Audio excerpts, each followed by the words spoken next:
Hello दोस्तों, सहर होने को आज के एपिसोड में आपने देखा कि एपिसोड की शुरुआत माही द्वारा इंस्पेक्टर से गजाला का मामला दोबारा खोलने के अनुरोध से होती है। दादा हुजूर कहते हैं कि उनकी मां ने आत्महत्या की थी, वह अतीत को यहाँ क्यों ला रहे हैं, क्या उन्होंने अपनी मां को आत्महत्या करते नहीं देखा। माहिद उनसे पूछता है कि वह 7 साल के बच्चे पर कैसे विश्वास कर सकते हैं। वह सच्चाई जानना चाहता है। कांस्टेबल इंस्पेक्टर को सूचित करता है कि हत्यारा नियाजी के बंगले में नहीं है। पिछला दरवाज़ा खुला था, ऐसा लगता है कि वह पिछले दरवाजे भाग गई। इंस्पेक्टर कहता है कि सहर ने उसे पहले ही बता दिया था कि आज माहिद पर हमला करने वाला कोई है। उसने उन्हें इसकी जांच करने से रोक दिया। नाजिमा को माहिद के बगल में सहर का खड़ा होना पसंद नहीं आता। वह उन दोनों के बीच आ जाती है। नाजिमा इंस्पेक्टर से कहती है कि उसे उस हत्यारे को नहीं छोड़ना चाहिए जिसने उसके माहिद को मारने की कोशिश की थी। वह हत्यारे को श्राप देती है। सुनकर वसीम परेशान हो जाता। माहिद कहता है कि वह सहर को उसके घर छोड़ना चाहता है। नाजिमा उन्हें साथ देखकर चिढ़ती है। इस बीच माहिद अपनी कार की हालत देखकर हैरान रह जाता है। वह गार्ड को अपनी कार का ध्यान न रखने के लिए डांटता है। सहर मानती है कि पत्थर उसने फेंका था, लेकिन उसे अपनी गलती के लिए गार्ड को सज़ा नहीं देनी चाहिए। वह उसे एक छड़ी देती है। वह उससे कहती है कि वह उसे इससे पीटे। वह उसकी कार को नुकसान पहुंचाने के लिए कोई भी सज़ा भुगतने को तैयार है। माहिद उसे माफ़ कर देता है। सहर उसे समझाती है कि गार्ड ने गेट बंद कर दिया था, उसने उन्हें ध्यान भटकाने के लिए पत्थर फेंका था। उसे बिल्कुल उम्मीद नहीं थी कि इससे उसकी कार को नुकसान होगा। इसके लिए उसे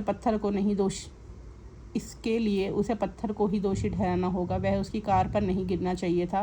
वह बरकत का खर्चा देने के लिए राजी हो जाती है। माहिद कहता है कि उसके पास इसके लिए पैसे हैं। बाद में परवेज कोसर को पानी की टंकी में बंद करने की योजना बनाता। परवेज कोसर को बताता है कि उसकी बेटी मर चुकी है, वह इसके लिए भगवान से माफ़ी मांग सकती है।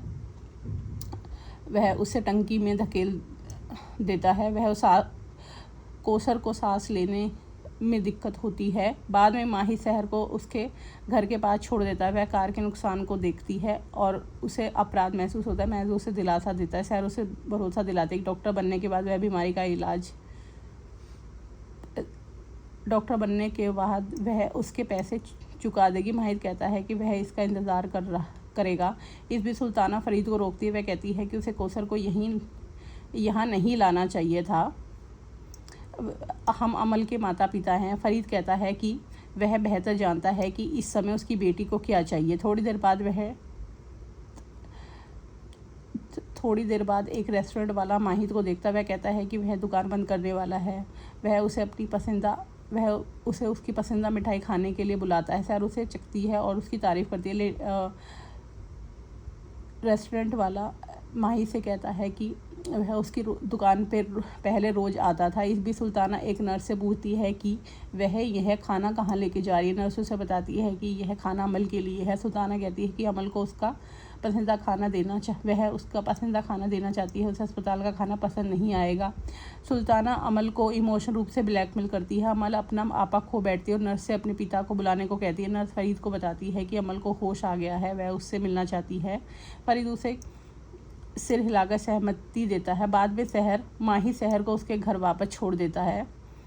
सहर देखती है कि दरवाज़ा खुला है। कोसर कहीं नज़र नहीं आती। उसे डर लगता है कि कोसर के साथ कुछ हुआ है। उसका फ़ोन घर में ही है। वह फर्श पर लगे दाग को देखती है और उसका पीछा करती है। वह छत पर पहुंच जाती है। माहिद को पानी की टंकी में कुछ गड़बड़ होने का शक होता है। वह उसकी जाँच करता है। अब आगे का एपिसोड जानने के लिए हमारे चैनल को लाइक और सब्सक्राइब कीजिए।